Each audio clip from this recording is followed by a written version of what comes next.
अस्सलामुअलैकुम students, welcome back to my channel master study zone. आज के हम अपने इस वीडियो में डिस्कस करेंगे क्लास 11 बायोलॉजी की न्यू बुक के chapter number 2 bacteria and viruses के टॉपिक मोटिलिटी इन बैक्टीरिया।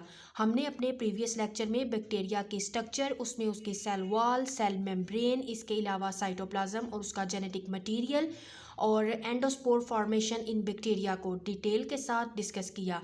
आपको उसमें कोई कन्फ्यूजन हो, आपका कोई क्वेश्चन हो तो आप मुझे कमेंट सेक्शन में मैसेज करें। स्टडी से रिलेटेड आपकी जो भी प्रॉब्लम होगी मैं उसको सॉल्व करने की पूरी कोशिश करूँगी। इसके अलावा मेरे यूट्यूब चैनल पे बायोलॉजी के chapter number 1 and chapter number 3 के टॉपिक वाइज डिटेल लेक्चर और उनकी एक्सरसाइजेस के सॉल्यूशंस हैं। इसके अलावा भी अगर आपको किसी स्पेसिफिक टॉपिक पे वीडियो चाहिए या किसी एक्सरसाइज का सॉल्यूशन चाहिए तो आप मुझे कमेंट सेक्शन में मैसेज कर सकते हैं। आज हम डिस्कस करेंगे motility in bacteria. Most important topic है ये। मोटिलिटी का स्टूडेंट ये मतलब होता है कि एबिलिटी टू मूव, कि बैक्टीरिया जो है ये एबिलिटी रखते हैं कि वो किस तरह से मूव करती हैं। बैक्टीरिया के पास जो है वो मूव करने के लिए डिफरेंट उनके पास पैटर्न है और वो जो है एक्सप्लोर करते हैं अपने नेचुरल हैबिटेट को, कि वो मूव भी करते हैं। तो फर्स्ट ऑफ ऑल जो उनमें मूवमेंट होती है वो है फ्लैजुलर मूवमेंट। फ्लैजुलर मूवमेंट में बहुत से बेसिलाई बैक्टीरिया और स्पाइरेला बैक्टीरिया जो है, बेसिलाई रॉड शेप बैक्टीरिया है और स्पाइरेला स्पाइरल शेप के बैक्टीरिया हैं, ये मूव करते हैं with the help of flagella. Flagella क्या है? ये हेयर लाइक और विप लाइक अपेंडेजेस है जो कि मूव करवाती है बैक्टीरिया को उनके लिक्विड इन्वायरमेंट के अंदर। ये स्विम करते हैं अपने फ्लैजुला को इस्तेमाल करके और एक बैक्टीरियल पॉपुलेशन जो है वो मूव करती है इकट्ठे बाय मींस ऑफ फ्लैजुला, यानी कि बहुत ज़्यादा इकट्ठे जब फ्लैजुला इकट्ठे होते हैं बैक्टीरिया की एक पूरी पॉपुलेशन मूव करती है तो हम उस मूवमेंट को क्या कहते हैं? स्वार्मिंग। फ्लैजुलर मूवमेंट बैक्टीरिया को अलाउ करवाती है कि वो एक लिक्विड मटेरियल में ट्रैवल कर सके। काउंटर क्लॉकवाइज रोटेशन जो है फ्लैजुलम की वो ही पुश करती है सेल को forward with the flagellum trailing behind. जो फ्लैजुलम उसका पीछे की साइड पे होता है वो भी उसको ट्रेल करता है और इस तरह से बैक्टीरिया जो है वो मूव करता है with the help of flagella. इसके अलावा जो सेकेंड वन मूवमेंट है जिसको हम कहते हैं ट्विचिंग और क्रॉलिंग।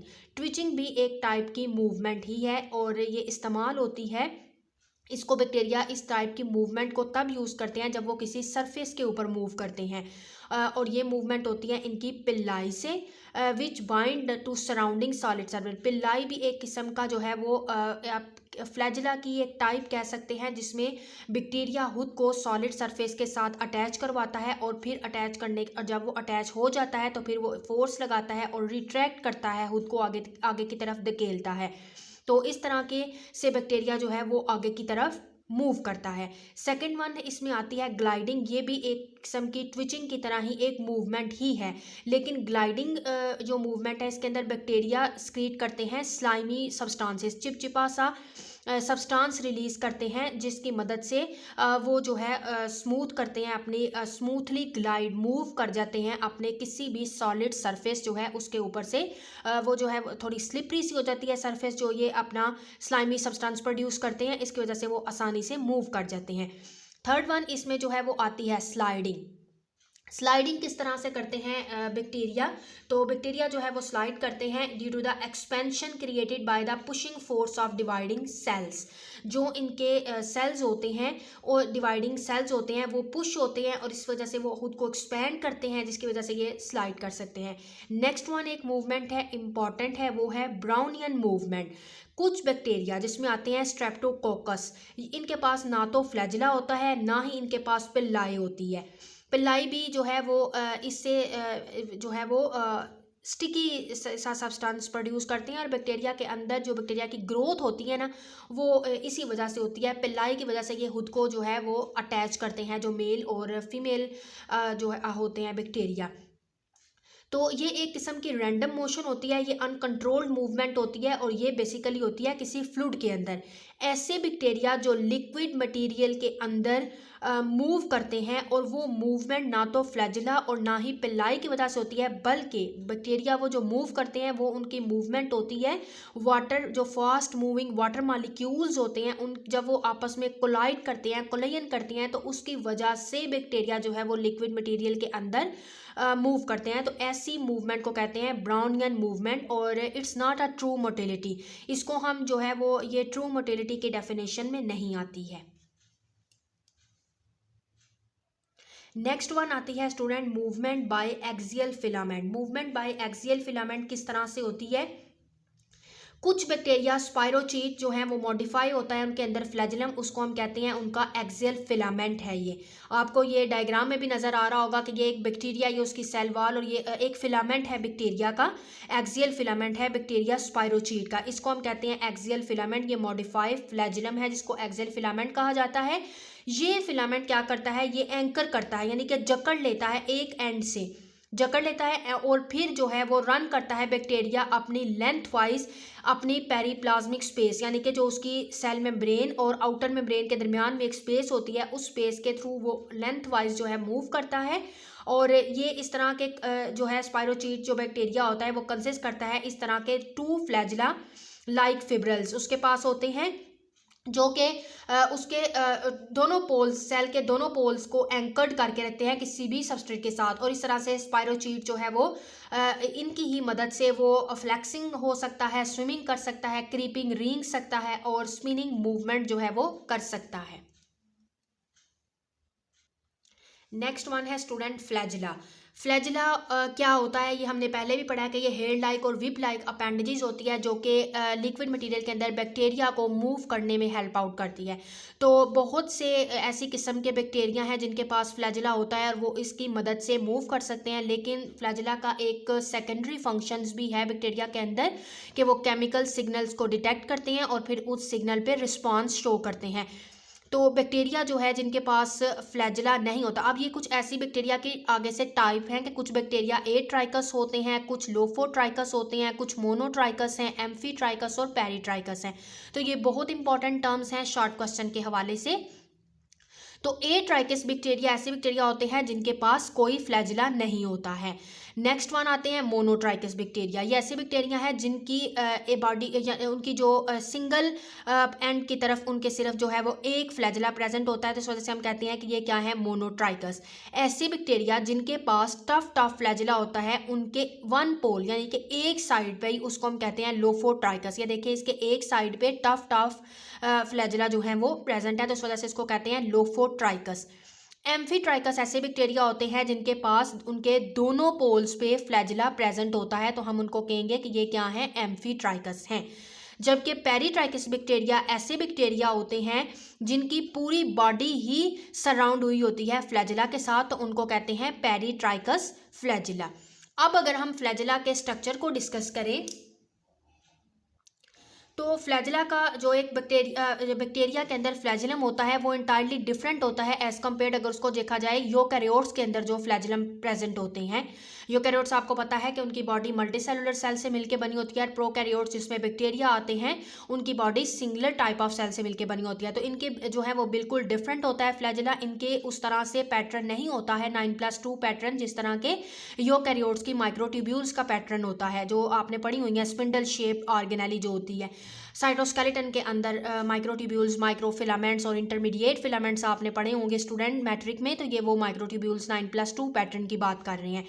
बल्कि ये जो फ्लैजिला है ये फ्लैजिलन प्रोटीन से मिलके बने होते हैं, और बैक्टीरिया का फ्लैजिलम कंसिस्ट करता है 3 मेन पार्ट्स पे, जिसमें उसके आते हैं बेसल बॉडी, हुक और फिलामेंट। इसकी बेसल बॉडी जो होती है ये रिंग शेप होती है बेसल बॉडी, और बिल्कुल ये सेल मेम्ब्रेन जो आपको ये नज़र आ रही है सेल मेम्ब्रेन, इसके बिल्कुल नीचे ये प्रेजेंट होती है इसकी बेसल बॉडी, और ये रोटेटिंग रिंग्स पे कंसिस्ट करती है, और इसके ये रिंग्स जो हैं वो वेरी करती हैं। ग्राम पॉजिटिव जो बैक्टीरिया हैं उनके पास देखे 2 पेयर है रिंग का, और जबकि ग्राम नेगेटिव बैक्टीरिया के अंदर जो है वो 3 पेयर्स आते हैं इस रिंग्स के। ये रिंग्स जो है ये हेल्प आउट करती है फ्लैजिलम को कि उसको एंकर करके रखे सेल वॉल और सेल मेम्ब्रेन के अंदर। और जो इसकी आपको ये नज़र आ रही है हुक, ये हुक इसकी थोड़ी सी कर्व्ड स्ट्रक्चर है ताकि ये कनेक्ट कर सके इसकी बेसल बॉडी को इसके फिलामेंट के साथ, इस वजह से ये थोड़ी सी कर्व स्ट्रक्चर है। तो ये है जो फ्लैजिलम का स्ट्रक्चर। होप सो स्टूडेंट कि आपको बहुत अच्छे से समझ आ रही होगी। नेक्स्ट वन हम टॉपिक है जिसको डिस्कस करें हैं वो है बैक्टीरिया इकोलॉजी, और उसकी हम स्टडी करेंगे और उसकी डाइवर्सिटी यानी कि उसकी वैरायटी के बैक्टीरिया में कौन कौन सी वैरायटीज़ जो हैं वो पाई जाती हैं। तो फॉसिल रिकॉर्ड से ये शो हुआ है कि जो प्रोकैरियोट्स हैं जिनमें के आर्चिया और बैक्टीरिया आती हैं, ये 3.5 बिलियन ईयर्स अगो से ये बहुत ज़्यादा तादाद में पाए जाते थे 3.5 बिलियन ईयर्स अगो पहले, और ये तब इवॉल्व हुए और रिमेन अर्थ में रहे थे ये नेक्स्ट 2 बिलियन ईयर्स अगो तक।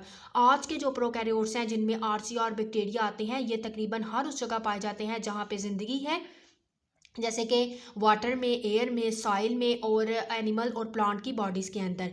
तो ये जो हैं प्रोकैरियोट्स ये सर्वाइव करते हैं, ये आर्चिया और बैक्टीरिया एक्सट्रीम हैबिटेट्स में, जस्ट लाइक हॉट स्प्रिंग, गर्म चश्मों में, साल्टी लेक्स और एसिडिक इन्वायरमेंट के अंदर। अब अगर हम इनकी डाइवर्सिटी की बात करें बैक्टीरिया की, कि ये इनकी वैरायटीज़ कौन कौन सी हैं और उनका इकोलॉजी इनकी क्या है। इकोलॉजी का मतलब ये होता है स्टूडेंट कि किस तरह से बैक्टीरिया अपने इन्वायरमेंट के साथ या ऑर्गेनिज्म के साथ किस तरह से इंटरेक्ट करती हैं, उसको हम कहते हैं उन स्टडी को इकोलॉजी।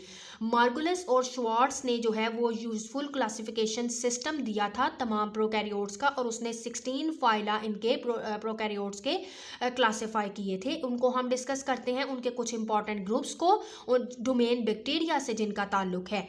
फर्स्ट वन आते हैं ओमनी बैक्टीरिया। ये रिजिड होते हैं, बहुत ज़्यादा सख्त होते हैं, रॉड शेप होते हैं और हेट्रोट्रॉफिक हैं, यानी कि ये अपनी खुराक खुद तैयार नहीं कर सकते। ग्राम नेगेटिव बैक्टीरिया हैं ये, और इनकी इंपॉर्टेंट ये पैथोजेंस का मीनिंग होता है स्टूडेंट ऐसे एजेंट जो कि डिजीज काज करते हैं, इस ग्रुप से ताल्लुक रखते हैं ओमनी बैक्टीरिया से। बहुत से बैक्टीरिया जो है इनके पास फ्लैजिला होता है जो ओमनी बैक्टीरिया से ताल्लुक रखते हैं।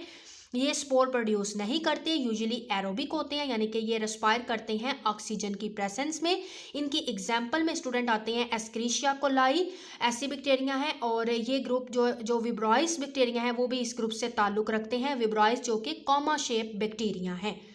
नेक्स्ट वन है साइनोबैक्टीरिया। ये फोटोसिंथेटिक बैक्टीरिया है, फोटोसिंथेटिक एक्टिविटी करते हैं, अपनी खुराक खुद तैयार करते हैं, इंपॉर्टेंट रोल प्ले किया हुआ है इन्होंने। अगर हिस्ट्री में देखा जाए तो इन्होंने अर्थ पे फ्री ऑक्सीजन की, एटमॉस्फेयर से फ्री ऑक्सीजन जो है इन्होंने इंक्रीज की थी, और इनके पास क्लोरोफिल ए और कुछ accessory pigment just like carotenoids, blue और रेड फाइकोबिलेंस पिगमेंट होते हैं। ऐसे बैक्टीरिया एटमॉस्फेयर से नाइट्रोजन को फिक्स करते हैं अपने कुछ स्पेशल सेल्स के थ्रू, जिनको कहा जाता है हेट्रोसिस्ट, और ये कॉमन होते हैं मिट्टी के ऊपर जो एक ग्रीनरी का मैट बना होता है उसमें ये कॉमन होते हैं। साइनोबैक्टीरिया जो है ये कंटेन करते हैं लाइकन्स पे। अब लाइकन ऐसे कंपोजिट ऑर्गेनिज्म हैं जो कि सिम्बियोटिक रिलेशनशिप, फंगस और एल्गा के सिम्बियोटिक रिलेशनशिप की वजह से ये जो हैं इन दोनों की मिलने से ये ऑर्गेनिज्म कंपोज होते हैं, इनको कहते हैं लाइकन, और ये रॉक सरफेस के ऊपर प्रेजेंट होते हैं। इसके अलावा ओशन और सी के नीचे बॉटम में सेडिमेंट्स जो होते हैं उनके ऊपर ये रॉक्स जो प्रेजेंट होती हैं उनके ऊपर ये मैट्स बनाते हैं, एक तह बनाते हैं, उनके ऊपर भी ये साइनोबैक्टीरिया जो हैं वो डोमिनेंट हैं। नेक्स्ट वन है स्टूडेंट माइकोप्लाज्म्स और स्पाइरोप्लाज्म्स। ये ऐसे ग्रुप्स हैं जो दूसरे बैक्टीरिया से थोड़े मुख्तलिफ हैं क्योंकि इनके पास सेल वॉल नहीं होती है। इस सेल वॉल ना होने की वजह से ये रेजिस्ट करते हैं पेंसिलिन को। तो इस बात का मतलब हम समझेंगे कि ये रेजिस्टेंट टू पेंसिलिन क्या है। तो कुछ बैक्टीरिया होते हैं स्टूडेंट, जैसे कि सर्टेन बैक्टीरिया हैं स्टेफिलोकोकस एओरियस, और ये रेजिस्ट करते हैं पेंसिलिन को। इसका मतलब है कि इन बैक्टीरिया के पास ऐसा मैकेनिज्म होता है कि ये ड्रग के इफेक्ट के ऊपर ओवरकम कर लेते हैं और ऐसे एंजाइम प्रोड्यूस करते हैं कि वो पेंसिलिन को ब्रेक डाउन करते हैं, या फिर पेंसिलिन का जो बिल्डिंग उसकी प्रोटीन है उसको अल्टर कर देते हैं, उसको चेंज कर देते हैं, और इस तरह उस ड्रग्स का लॉन्गर इफेक्ट नहीं रहता है और पेंसिलिन इनइफेक्टिव हो जाती है कि उसने जिस भी बीमारी को ट्रीट करना होता है, किसी इन्फेक्शन को ट्रीट करना होता है। इसका मतलब ये हुआ कि ये रेजिस्ट करते हैं इस तरह से पेंसिलिन को। और बहुत सी एंटीबायोटिक ऐसी होती हैं जो कि वर्क करती हैं कि वो उनकी सेल ग्रोथ के ऊपर इनहिबिटिंग हो सके, और इस तरह से मैंने आपको बताया अभी कि माइकोप्लाज्म भी डिजीज़ काज करते हैं। मैमल्स के अंदर कुछ सर्टेन टाइप के इन्फेक्शन काज होते हैं, नमूनिया ह्यूमन के अंदर। इसके अलावा स्पाइरोप्लाज्म जो है वो एक सिग्निफिकेंट प्लांट डिजीज़ काज करते हैं प्लांट के अंदर, जो कि बहुत ज़्यादा लीथल होती है, मुहलिक होती है। कोकोनट ट्रीज़ के अंदर कोकोनट जो प्लांट हैं उनके अंदर उनके जो होते हैं लीव्स होते हैं उनको ये येलोविश कर देती है। नेक्स्ट वन है स्टूडेंट हमारे पास स्पाइरोचेट्स। तो स्पाइरोचेट्स बैक्टीरिया जो है ये लॉन्ग होते हैं, स्पाइरला शेप होते हैं, इनकी सेल वॉल्स ग्राम नेगेटिव होती है और इनके पास 2 से लेके मोर देन 100 फ्लैजिला प्रेजेंट हो सकते हैं, 2 to 100 जो है वो फ्लैजिला इनके पास होते हैं, या तो 2 होंगे या फिर ज़्यादा से ज़्यादा 100 फ्लैजिला इनके पास प्रेजेंट होंगे। इनकी इम्पॉर्टेंट जो स्पायरोचीट है वो है ट्रेपोनिमारे, और ये काज करती है साइफिलिस, और ये एक सेक्सुअली ट्रांसमिटेड डिजीज़ है जो कि बहुत ज़्यादा फैटल होती है। नेक्स्ट वन, फिफ्थ वन है सूडोमोनाड्स। सूडो का मतलब होता है स्टूडेंट फॉल्स, और मोनाड्स मतलब है सिंगल वन। ये स्ट्रेट और curve gram negative rod shape bacteria होते हैं, या फिर इनके फ्लैजिला जो है वो उनके और एक एंड पे, एक पोल पे बहुत ज़्यादा फ्लैजिला प्रेजेंट हो सकते हैं। ये सॉइल और वाटर दोनों में पाए जाते हैं, इजीली ब्रेक डाउन करते हैं ये ऑर्गेनिक कंपाउंड को। इनमें कुछ ऑटोट्रॉफिक है, अपनी खुराक खुद तैयार करते हैं, और प्लांट के पैथोजेंस हैं, यानी कि प्लांट में ये डिजीजेस काज करते हैं।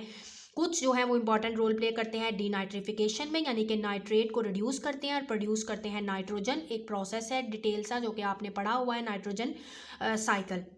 इसके अलावा सूडोमोनास एरोगिनोसा अकर होता है सॉइल में, वाटर में और रॉ वेजिटेबल्स में, और ये यूजुअली हार्मलेस है, और ये सीरियस इन्फेक्शन भी काज करता है वीक पीपल के अंदर। नेक्स्ट वन आते हैं स्टूडेंट एक्टिनोमाइसीड्स। एक्टिनोमाइसीड्स जो है ये फिलामेंटस ग्रोथ फॉर्म है, स्पोर प्रोड्यूस करते हैं और रेजिस्ट करते हैं ये स्टूडेंट अनफेवरेबल कंडीशंस में खुद को रेजिस्ट करते हैं। और कुछ एक्टिनोमाइसीड्स ऐसे हैं स्टूडेंट जो नाइट्रोजन फिक्सर के तौर पे काम करते हैं, और बहुत से फ्लावरिंग प्लांट्स की नोड्यूल्स उनके रूट नोड्यूल्स में, उनकी जड़ों में होते हैं, और एटमॉस्फेयर से नाइट्रोजन को फिक्स करके उन्हें देते हैं, और उनके बदले में उनको रहने की वहाँ पे जगह मिली होती है। कुछ एक्टिनोमाइसीड्स रिस्पॉन्सिबल होते हैं, वो डेंटल प्लैक जो है उसको उसके रिस्पॉन्सिबल होते हैं, यानी कि टीथ के ऊपर एक प्लैक, एक तह सी बना देते हैं, जिससे जो है टीथ की जो इनेमल एक प्रोटेक्टिंग लेयर है उसको डिस्ट्रॉय करते हैं। इसका एक ग्रुप है माइकोबैक्टीरियम लेपेराई जो कि काज करता है लेप्रोसी। अब लेप्रोसी स्टूडेंट क्या है, ये एक डिजीज़ है जिसको हम कहते हैं also known as Hansen's disease. ये लॉन्ग टर्म इन्फेक्शन होता है जो कि माइकोबैक्टीरियम लेप्रोमेटोसिस, या फिर जो हमने इधर आपने टर्म पढ़ी है कि माइकोबैक्टीरियम लेप्राई, इससे ये जो है वो लेप्रोसी जो है वो हो सकती है। इन्फेक्शन जो है ये बहुत सीरियस इन्फेक्शन काज करते हैं ये बैक्टीरिया, और ये डैमेज करते हैं नर्व्स को, रेस्पिरेटरी ट्रैक्ट को, स्किन और आइज़ वगैरह को ये डिस्ट्रॉय करते हैं। इसके अलावा स्टूडेंट इसके दूसरे मेंबर हैं माइकोबैक्टीरियम ट्यूबरक्लोसिस, ये काज करते हैं ट्यूबरक्लोसिस को। इसके अलावा ट्यूबरक्लोसिस स्टूडेंट टीबी है। बहुत सी ऐसी एंटीबायोटिक हैं जैसे कि टेट्रासाइक्लिन, इसके अलावा क्लोरेमफेनिकोल, एरिथ्रोमाइसिन और नियोमाइसिन, ये डिराइव हुई हैं ओरिजिनली एक्टिनोमाइसीड से ही, और ये एंटीबायोटिक के तौर पे काम करती हैं। कुछ bacteria nitrogen fixing aerobic bacteria होते हैं, ये ग्रुप इंक्लूड है इकोनॉमिकली इंपॉर्टेंट बैक्टीरिया है, ये ग्राम नेगेटिव हैं और मोस्टली ये फ्लैजिलेटेड होते हैं, इनके पास फ्लैजिला प्रेजेंट होता है। जैसे कि इस ग्रुप के मेंबर हैं एजोबैक्टर, ये सॉइल में और वाटर में प्रेजेंट होते हैं और एटमॉस्फेयर से नाइट्रोजन को कन्वर्ट करते हैं इनटू नाइट्रेट्स। एक थ्रू फुल इनका जो है वो प्रोसेस है जिसके थ्रू ये करते हैं। नाइट्रोजन साइकिल आपने 10 क्लास की बुक में पढ़ा होगा, इसका पूरा साइकिल के किस तरह से ये चेंज करते हैं। नेक्स्ट एंड लास्ट है कीमोसिंथेटिक बैक्टीरिया। ये बैक्टीरिया एनर्जी को डिराइव करते हैं, ऑक्सीडेशन करते हैं इन ऑर्गेनिक कंपाउंड जैसे कि नाइट्रोजन, सल्फर और आयरन वगैरह की ऑक्सीडेशन करके इनऑर्गेनिक कंपाउंड से जो है नाइट्रोजन, सल्फर और आयरन, ये इनऑर्गेनिक कंपाउंड है, इनकी ऑक्सीडेशन से ये एनर्जी को डिराइव करते हैं और फिर उस एनर्जी को यूज़ करते हैं कि अपनी फूड को बना सकें। नाइट्रोसोमोनास और नाइट्रोबैक्टर इस ग्रुप में इंक्लूड हैं। ये ऑक्सीडाइज करते हैं नाइट्रोजन कंपाउंड अमोनिया को और उनसे एनर्जी हासिल करते हैं और दोबारा से अमोनिया को कन्वर्ट करते हैं नाइट्राइट और नाइट्रेट में। इस तरह से ये वाइटल रोल प्ले करते हैं नाइट्रोजन साइकिल में। होप सो स्टूडेंट कि आपको आज के इस लेक्चर की बहुत अच्छे से समझ आ गई होगी। मोटिलिटी इन बैक्टीरिया, उसके अलावा जो हमने डिस्कस किया फ्लैजिला, उसके स्ट्रक्चर और बैक्टीरिया की डाइवर्सिटी को, उसकी वैरायटी को, और उसकी जो है इसके अलावा हमने साथ में डिस्कस किया उसका इकोलॉजिकल टर्म्स को। ये आपको बहुत अच्छे से समझ आ गई होगी। वीडियो अच्छी लगे वीडियो को लाइक करें, ज़्यादा से ज़्यादा शेयर करें अपने फ्रेंड्स के साथ और मेरे चैनल को सब्सक्राइब कर लें ताकि इसी तरह के इंफॉर्मेटिव और डिटेल टॉपिक वाइज लेक्चर आप तक पहले पहुंच सकें। जैसे ही हम अपने इस चैप्टर को वाइंड अप करेंगे तो हम डिस्कस करेंगे इसके इम्पॉर्टेंट जो होंगे शॉर्ट क्वेश्चंस, और इसके अलावा कौन से टॉपिक आपने एज अ लॉन्ग प्रिपेयर करने हैं वो मैं आपके साथ डिस्कस करूंगी, और साथ डिस्कस करेंगे इसकी एक्सरसाइज के सॉल्यूशंस को। फिर भी आपका कोई क्वेश्चन हो, इसके अलावा बायोलॉजी की बुक के अलावा आपको केमिस्ट्री में, फिजिक्स और इंग्लिश में कोई कन्फ्यूजन हो, आपको किसी टॉपिक पे डिटेल लेक्चर चाहिए या किसी भी आपको क्वेश्चन का सलूशन चाहिए, तो आप मुझे कमेंट सेक्शन में मैसेज करें। आपकी जो भी प्रॉब्लम होगी मैं उसको सॉल्व करने की पूरी कोशिश करूँगी। मिलेंगे अपने नेक्स्ट वीडियो में और डिस्कस करेंगे डिटेल के साथ इम्पॉर्टेंस ऑफ बैक्टीरिया और वायरसेस के टॉपिक को। तब तक के लिए अल्लाह हाफिज़।